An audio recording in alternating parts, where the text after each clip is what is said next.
Hello, my name is Dr. Joanna Kujawa, Joanna for you, and today I would just like to have a quiet reflection, not only for myself but also for you about the reasons why behind my book Via the Goddess, Mary Magdalene and the Goddesses of Eros and Secret Knowledge. So I thought that perhaps I'll explain my intention and answer some questions about my book. So the first question was why I didn't write an academic book about it. Well, I was tempted, I must say, because it is considered more legitimate, but the whole process would have been completely different. First of all, I wanted to consider experiential evidence as well as more esoteric and alternative theories, which would be very difficult for me to do in an academic book. There are certain limitations, there are positives and negatives. There are certain limitations in writing an academic book. So I decided to do it in a more personal way, and I believe that it gave me also more freedom when discussing alternative and esoteric theories, because they are very often on the fringes of society with very few written sources, based often on an oral tradition, especially with respect to the goddess, which was rejected. The goddess was rejected, or she was allowed to survive in society, in our civilization, only in one form, that of a mother. It's a beautiful form, but it's not the only form of the goddess. And I wanted to look into these other traditions, basically, in a way that was more free.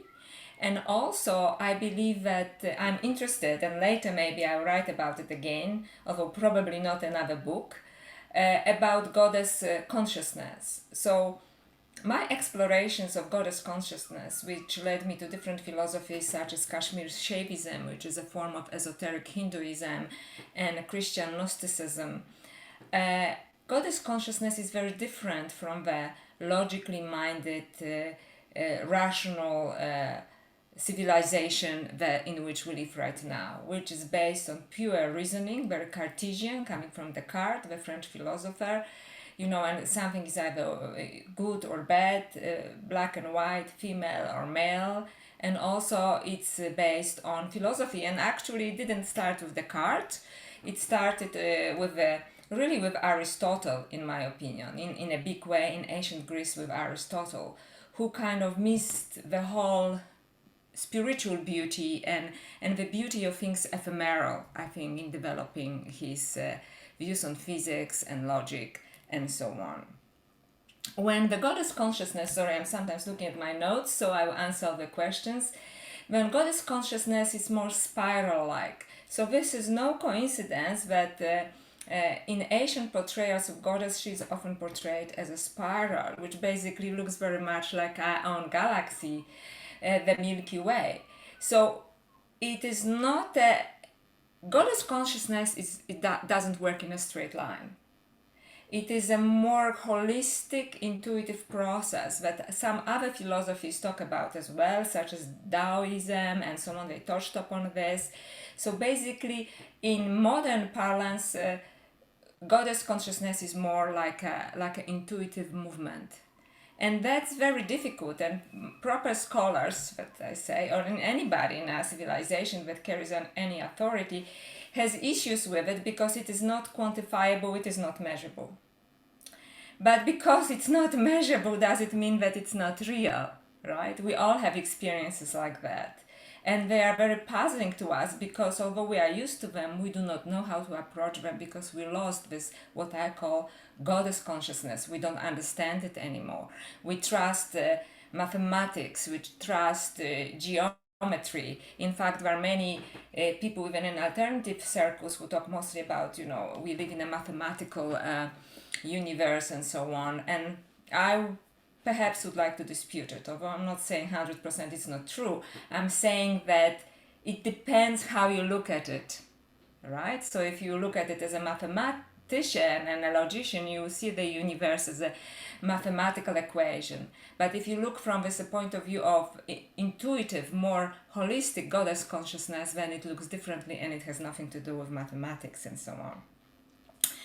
So that's why it is very difficult in academic terms to talk about goddess consciousness and goddess experiences, because it cannot be circumscribed, it cannot be harnessed the same way that a rational mind can be, just follows certain rules and goes on, eh, cause and effect, cause and effect. Although many high level physicists, talk about this kind of form of intuition in their own terms, right? So it's they don't believe in cause and effect and so on, which is very Newtonian way of looking at a universe, and very limiting. And when we talk about goddess consciousness and how it cannot be harnessed and it's not measurable, I would like to, and that's why people avoid it, and then later I will speak about it, how it was actually suppressed. Then we have to look at the most beautiful experiences in our lives, such as love, such as spiritual experiences, which bedazzle us, which open new doors of perception for us. And they are not measurable, baby. They are not measurable. They happen spontaneously, like goddess consciousness. So what happened to goddess consciousness and why it was pushed away? I think that in our civilization at the moment we are really, really logic focused, and we admire guys like, and I even myself, I must say, I admire people to a degree, who work on our technology, give us technology, the Elon Musks, and Alex Friedmans, and of our civilization. But it is a very for me, that form of intelligence. It is very focused only on particular results. It is very linear, which is different from goddess consciousness. Another question is why I chose to focus on sexuality, because here in my book, The Other Goddess, because here I'm talking about goddess consciousness, right? And then the title of the book, The Other Goddess, Mary Magdalene, and the goddesses of Eros and secret knowledge. So I think I kind of covered partially the question is about secret knowledge. But why did I choose to write about sexuality? Well, because sexuality is such a vital part of our lives. And I don't know why, but at certain stage of our development, and especially with the dawn of this particular civilization, which I do not believe is the first civilization at all, and I think modern alternative archaeology is looking more and more into it, and recent discoveries kind of confirm it, just academia is very slow in catching up with this data, is someone hijacked our sexuality. That means that we are taught to believe that there's only dark part to our sexuality. And look, I do not deny it, that there's a dark part to sexuality. There's a dark part to anything. There's a dark part to spirituality if it is misused. There's a dark part to magic. There's a dark part to love, right?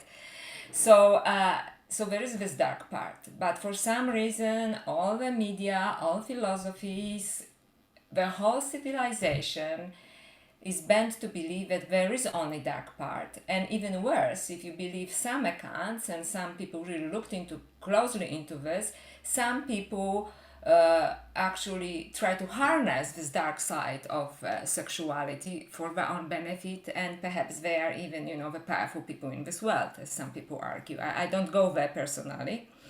I don't go there because I prefer to focus on the possibility of light in our sexuality. Because in all of these marginalized esoteric traditions, both in the West and in the East, whether from Sumer, like goddess Inanna, or Egypt, Hathor, or Isis, or even earlier goddess Nimna in Sumer again, or in tantric traditions of esoteric Hinduism, including Kashmir Shaivism, but this is not the only one. There were examples of the goddesses and examples of the use of sexuality and eros in general for the spiritual evolution of human species. So in this book, in my own way, I try to explore this possibility. Is there a tradition like that? And if so, why was it repressed? Perhaps it was repressed like the goddess consciousness because it is so difficult to harness.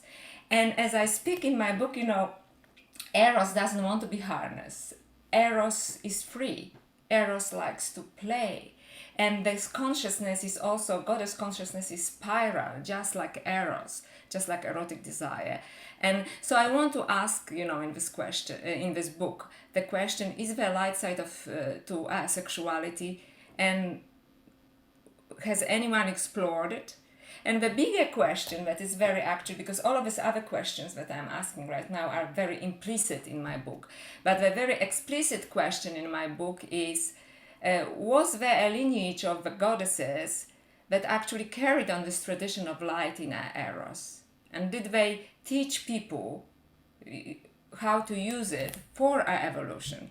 And the answer to this question in my book is yes, yes, and yes. There definitely was a tradition of these goddesses, which later were pushed away, which were called, harlots and prostitutes and whores and so on by the patriarchs who did not understand what they were doing, who misrepresented them. And for whatever reason, I don't know, maybe for reason of power, I think that it's fear personally. So I think it's fear because it is an immense potential in this power, the power of eros. And as I said, some people believe that other people use it for wrong reasons, but what if we use it for good reasons? To evolve our species spiritually, to move to another level of our consciousness, and to harness this in a way that actually helps our evolutionary movement. So rather than escaping it, rather than marginalizing it. So these are the main questions that I wanted to answer in my book.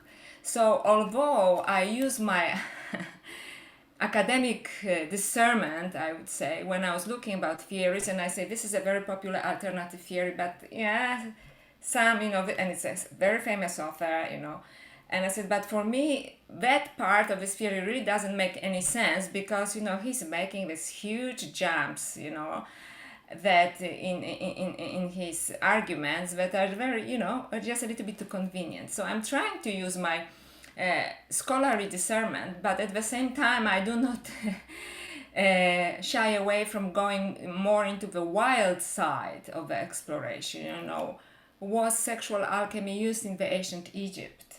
Who wrote about it? Is it possible what, some Gnostic Gospels say about Mary Magdalene, and what is true and what is probably not true?